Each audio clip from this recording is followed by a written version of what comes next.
Hi everyone welcome back. ನೀವು ನೋಡ್ತಾ ಇದ್ದೀರಾ ಸ್ಟೂಡೆಂಟ್ ಸೊಲ್ಯೂಷನ್ ಯೂಟ್ಯೂಬ್ ಚಾನಲ್. ಎಲ್ಲರೂ ಕೂಡ SSB ಸ್ಕಾಲರ್ಶಿಪ್ನ ಅಪ್ಡೇಟ್ಗೆ ಸ್ವಾಗತ. ಇಂಪಾರ್ಟೆಂಟ್ ಅಪ್ಡೇಟ್ಸ್ ಏನು, ಹಣದ ಬಗ್ಗೆ ಅಪ್ಡೇಟ್ ಏನೋ ತಿಳಿಸ್ಕೊಡ್ತೀವಿ. ದಯವಿಟ್ಟು ಚಾನಲ್ಗೆ ಸಬ್ಸ್ಕ್ರೈಬ್ ಆಗಿ. ವಿಡಿಯೋ ಇಷ್ಟ ಆದರೆ ಲೈಕ್ ಮಾಡಿ. ಇದೇ ರೀತಿ ಇಲ್ಲಿ ಅಪ್ಡೇಟ್ಸ್ಗಳು ಕೂಡ ಬರ್ತಾ ಹೋಗ್ತವೆ. ಮೊದಲು ನೋಡೋದಾದ್ರೆ ಲಾಸ್ಟ್ ಡೇಟು ಆಲ್ರೆಡಿ ನಾವು ಎಲ್ಲ ವಿಡಿಯೋದಲ್ಲಿ ಹೇಳ್ಕೊಂಡು ಬಂದಿದ್ವಿ. ಲಾಸ್ಟ್ ಡೇಟ್ ಬಂದ್ಬಿಟ್ಟು ಇನ್ನು ಕೆಲವೇ ದಿನಗಳು ಕೂಡ ಇದೆ. ಮೈನಾರಿಟಿ ವಿದ್ಯಾರ್ಥಿಗಳಿಗೆ 9 ಡೇಸ್ ಕೂಡ ಇದೆ. ಇದೇ 30 ಲಾಸ್ಟ್ ಡೇಟ್. OBC ವಿದ್ಯಾರ್ಥಿಗಳಿಗೆ 25th ಅಂದ್ರೆ ಕೇವಲ 4 ಡೇಸ್ ಬಾಕಿ ಇದೆ. ಸಮಾಜ ಕಲ್ಯಾಣ ಇಲಾಖೆಗೆ ಟೈಮ್ ಇದೆ ಲೈಕ್ ಟಿಲ್ ಜನವರಿ 15th ವರೆಗೂ.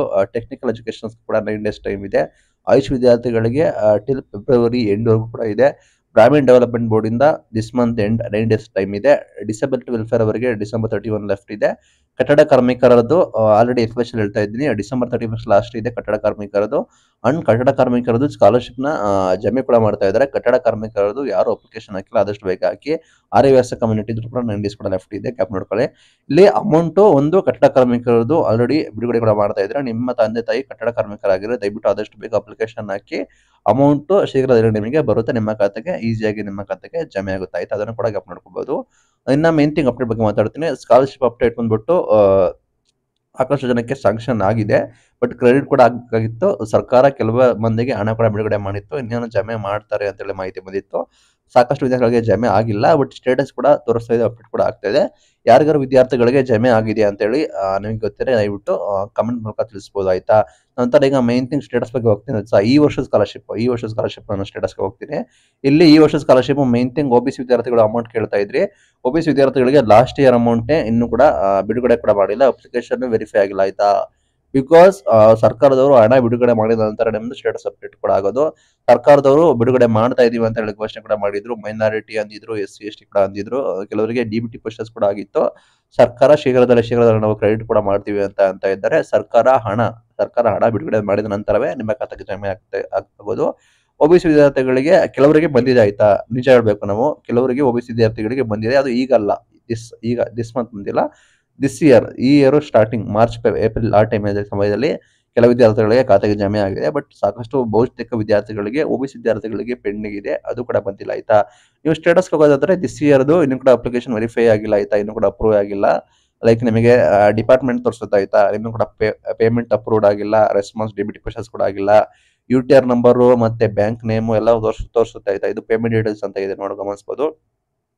ಇಲ್ಲಿ UTR number, bank account number, date, bank name ಎಲ್ಲ ಇರುತ್ತಲ್ಲ, ಇದು ಬಂದ್ಬಿಟ್ಟು ನಿಮಗೆ ಯಾವಾಗ ಅಪ್ಡೇಟ್ ಆಗುತ್ತೆ ಅಂದ್ರೆ ಆಫ್ಟರ್ ನಿಮಗೆ ಅಮೌಂಟ್ ಖಾತೆಗೆ ಜಮೆ ಆಗುತ್ತಲ್ಲ, ಜಮೆ ಆದ ನಂತರ ನಿಮಗೆ ಅಪ್ಡೇಟ್ ಕೂಡ ಆಗುತ್ತೆ. ಇಲ್ಲಿ ಪೇಮೆಂಟ್ ಬಂದ್ಬಿಟ್ಟು ಅಪ್ರೂವ್ ಆಗಿದೆಯಲ್ಲ ಕೂಡ ಇರುತ್ತೆ.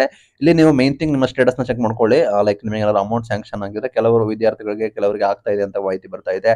ಲೈಕ್ ನಿಮಗೆ ಇಲ್ಲಿ ವಿದ್ಯಾರ್ಥಿಯದಲ್ಲ ಇದ್ರೆ ನಿಮಗೆ ಇಲ್ಲಿ ಡಿಪಾರ್ಟ್ಮೆಂಟ್ ನಿಮಗೆ ಪೇಮೆಂಟ್ ಮಾಡೋದಿಲ್ಲ ಅಂತ ಇರುತ್ತೆ, ಬಿಕಾಸ್ ನೀವು ಹಾಸ್ಟೆಲ್ ಅಲ್ಲಿ ಅಲ್ವ ಇದ್ರೆ. ಆಯ್ತಾ, ಇಲ್ಲಿ ಫೀಸ್ ಪೇಮೆಂಟ್ ಪುಷ್ಟು DBT ಅಂತ ಇದೆ, ನೋ ಇದೆ.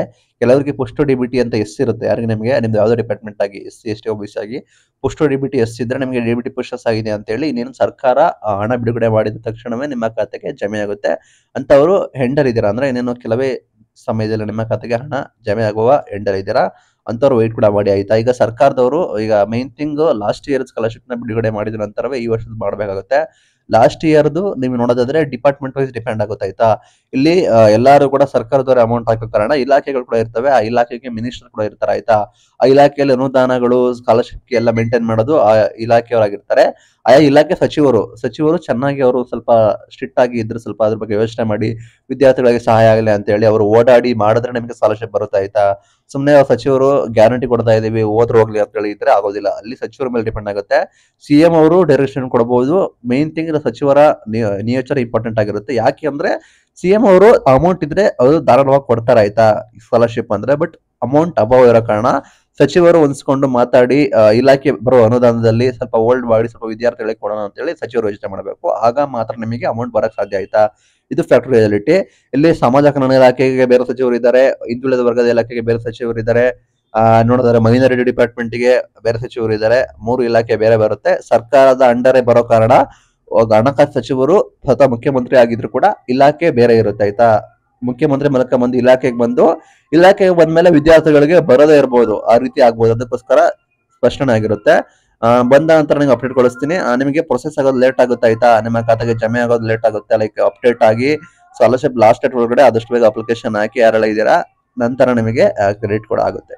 ಇದು ಇವತ್ತಿನ video. Thank you for watching till end. Thank you.